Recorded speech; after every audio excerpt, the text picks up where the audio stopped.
Tomado pelo paraugúrio da saúde e da paz, acolho-vos aqui na Catedral Cristo Rei, Igreja Mãe da nossa Arquidiocese de Belo Horizonte, queridos irmãos e irmãs. E com essas duas graças, também saúdo aqueles que nos acompanham através das redes sociais e também da nossa rede Catedral de Comunicação, Rádio América e TV Horizonte.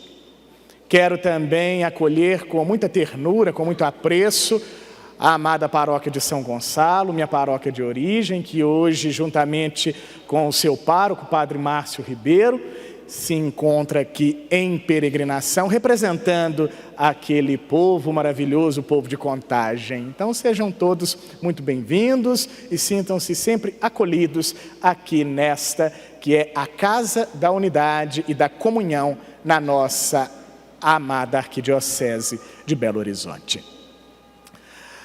Muito bem, caríssimos. Estamos no 4º domingo da Quaresma, quase concluindo esta peregrinação espiritual rumo à Páscoa do Senhor. Este domingo é conhecido pela liturgia, pela expressão latina Domingo Letare, que traduzindo significa Domingo da Alegria. É por isso que hoje o padre se paramenta com esta casula rosa. Não é porque o padre levantou e quis causar na missa, não. É porque esta é a cor que caracteriza a alegria na liturgia. E está aí uma reflexão interessante para fazermos acerca da alegria. Alegria é comumente conhecida como um dos 5 sentimentos fundamentais do ser humano, ao lado da tristeza, da confusão, do medo e da raiva. É o sentimento, pois, que caracteriza o prazer, que caracteriza a satisfação, a realização. Quem não quer sentir alegria o tempo todo, né? Nos dá uma energia diferente, nos dá ânimo. Mas a liturgia hoje, caríssimos, nos apresenta outra perspectiva sobre a alegria. Não enquanto um mero sentimento que, assim como os demais, pode ir e vir. Mas a liturgia de hoje nos apresenta a alegria como um horizonte, como um sentido, um motor que dinamiza a misericórdia. A alegria existe enquanto sentimento para provocar a misericórdia. E a misericórdia, enquanto comportamento, enquanto atitude, dá sentido à alegria. Logo, alegria e misericórdia são interdependentes. Alegria é o sentimento próprio da misericórdia. E a misericórdia é o sentido mais original da alegria. E como entender isto? Como entender a misericórdia como entender a alegria enquanto sentimento próprio da misericórdia? É o que o Evangelho de hoje vem nos ensinar. Aqui no Evangelho, São Lucas, no capítulo 15, traz-nos uma alegoria da grande parábola da misericórdia.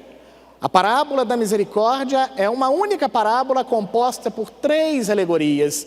E o trecho de hoje narra-nos a 3ª alegoria, conhecida por alguns como alegoria do filho pródigo ou do pai misericordioso. E conta-nos São Lucas que Jesus, diante de algumas pessoas, sobretudo fariseus e publicanos, a fim de inseri-los e fazê-los conhecer a dinâmica do amor misericordioso do Pai, propõe esta parábola. Um pai, ou melhor, esta alegoria. Um pai tinha 2 filhos. Ambos, tanto mais novo quanto mais velho, eram bem de situação, eram trabalhadores, ajudavam o pai no trabalho. Mas o filho mais novo estava entediado. O filho mais novo achava a vida monótona. Ele acreditava que obedecer e trabalhar para o pai significava cerceamento da liberdade, angústia e inquietação. Ele então decide pedir a parte que lhe cabia da herança e se afastar do pai. E, consequentemente, afastando-se do pai, afasta-se de si mesmo. Ele foi para longe e aproveitou a vida vivendo prazeres desregradamente. Ele acreditava que a alegria era ter uma liberdade ausente de princípios. Ele acreditava que liberdade era fazer tudo o que lhe desse na mente. Ele não percebera, amados irmãos e irmãs, que só existe liberdade orientada para a lei de Deus, orientada para o amor, orientada para o bem. Fora disso, a liberdade se transforma em escravidão. E foi exatamente isso que aconteceu. O filho se tornara escravo de seus desejos incautos. Depois de gastar seus bens materiais e também humanos dissolutamente, perdera tudo. Até mesmo os elementos que evidenciavam a dignidade humana, chegando à ignominiosa atitude de comer a comida dos porcos. Como diz o povo, ele chegou no fundo do poço. E realmente, ele havia perdido tudo. Ele só não perdeu uma coisa. Só não perdeu uma coisa. A consciência de que ele era amado pelo Pai. O filho sente falta do cuidado, ele sente falta do carinho do pai, sente falta da suavidade, da ternura, sente falta do amor do pai, daquela suavidade, como bem nos recorda o salmista, hoje no Salmo 33. E é por causa disso, porque sente a falta desse amor suave, é que o filho mais novo decide regressar. E aqui está um bonito ensinamento para nós que somos discípulos de Jesus. O que nos salva nos momentos em que estamos perdidos, nos momentos de angústia, de inquietação, é justamente a consciência de que somos amados por alguém. Daí a importância de se cultivar amor. Porque quem cultiva amor, muito provavelmente receberá amor. E somente a consciência de que somos amados tem o poder de nos resgatar destes momentos que são comuns a todos. Momentos de angústia, de inquietação, de desilusão, de retomada de vida, de desânimo diante de processos. Nessa situação, o filho volta e é recebido pelo pai, que já o esperava, que já o aguardava. O pai o acolhe, o pai o abraça e ama, reproduzindo aquela mesma atitude de acolhida e alegria que Deus teve quando seu povo escolhido foi reinserido na terra prometida, e que a primeira leitura hoje, livro de Josué, capítulo 5, nos recorda. Proporcionando os frutos da terra, Deus reinsere o povo na história e na dinâmica da salvação. Assim como através da festa, o pai faz o filho perceber que só é possível a vida produzir frutos quando está ao lado dele, com humildade, disciplina e trabalho. É só junto com o pai que a vida produz efeito, produz fruto.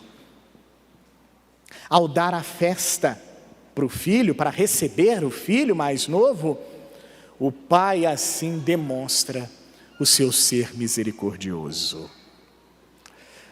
E aí nos vem uma pergunta, pelo menos veio a mim no momento em que eu estava preparando essa liturgia. Por que que Deus é misericordioso?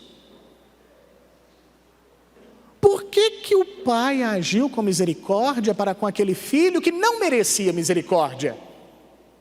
A rigor, aos olhos comuns. Por que Deus é misericordioso? É porque Ele é amor? E porque nos amou por primeiro? Também, mas não é só isso. Deus é misericordioso, caríssimos irmãos e irmãs, porque Deus tem medo.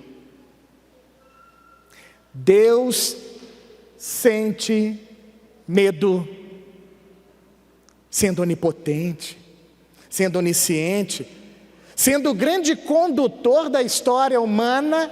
Deus tem medo. E este medo que Deus tem é provocado pelo ser humano. Deus tem medo, caríssimos, de perder um de seus filhos amados. Esse medo causa dor, causa horror, causa angústia em Deus. É uma dor, é uma angústia que Ele não quer sentir. O medo de Deus é este, é o medo de perder a sua criatura mais amada, a sua criatura mais bela, que recebeu a dignidade, por graça, da filiação divina. Ele tem medo de nos perder. É por isso que Ele tem coragem de abandonar, de deixar, melhor dizendo, 99 ovelhas no aprisco e ir atrás daquela única que se perdeu. É por isso que Deus faz festa quando encontra uma dracma perdida, quando encontra um filho seu perdido. Porque não tem nada que causa mais dor em Deus do que pensar na possibilidade de perder um de seus filhos para sempre. Lá no Horto das Oliveiras, quando Jesus estava em agonia, na verdade, o que Jesus ali sentiu foi essa mesma dor que o pai teve quando o filho mais novo foi embora. Quando o filho mais novo abandonou o pai sentiu uma dor tremenda. Essa mesma dor Jesus sentiu no horto, em agonia. E essa mesma dor Deus não quer mais sentir. Misericórdia é isso, caríssimos. Misericórdia é ter medo de perder quem se ama. Misericórdia é saber colocar os erros e equívocos no lugar que são próprios no lugar que é próprio deles, ou seja, o lugar da contingência, o lugar da falência humana. E assim deixar transparecer o que de fato nos define como filhos de Deus, que é a liberdade, o bem, o amor. Trago aqui à tona uma imagem que certamente é muito conhecida por muitas mães. Às vezes o filho comete vários erros, alguns deles horrendos. Mas muitas mães, movidas por misericórdia, viram e falam: olha, ele pode ser o pior ser humano, mas é meu filho e eu o amo. Deus não chega nesse nível de nos colocar como as piores das criaturas. Mas não importa o erro que cometamos, Ele nos ama, porque somos seus filhos. E porque Ele não quer nos perder, porque Ele nos quer próximo a eles, porque Ele não quer que desejemos a sua morte para termos a herança da salvação, é que justamente Ele tem medo de nos perder e nos quer próximos a Ele. Por isso é misericordioso. Portanto, caríssimos irmãos e irmãs, Busquemos o abraço misericordioso do Pai, através da união com Cristo, como bem nos recorda o apóstolo Paulo, hoje na segunda carta aos Coríntios, capítulo 5. Busquemos o abraço misericordioso, amoroso do Pai, que não quer nos perder e que por isso nos acolhe a todo instante, que o buscamos nos sacramentos, na oração, na prática da caridade, mas sobretudo no sacramento da reconciliação. Não buscamos a confissão para sermos julgados, buscamos para sermos amados, para recebermos este abraço do Pai, que apaga os nossos pecados e deixa transparecer aquilo que existe de mais belo em nós: a nossa liberdade, o amor do qual somos capazes de colocar em prática e o bem que somos chamados a exercer. Fazendo isso, damos alegria ao Pai. Buscando a reconciliação, nós provocamos alegria em Deus. Por isso, façamos de tudo para que essa reconciliação seja alcançada no perdão e manifestada na caridade, na oração e no zelo pela lide comum. Que Deus nos ajude nesta tarefa e que a espiritualidade quaresmal nos ajude a colher este fruto. Somos amados por Deus, Ele não quer nos perder, por isso Ele é misericordioso. Provemos dessa misericórdia e sejamos nós também misericordiosos. Amém. Louvado seja nosso Senhor Jesus Cristo. Para sempre seja louvado.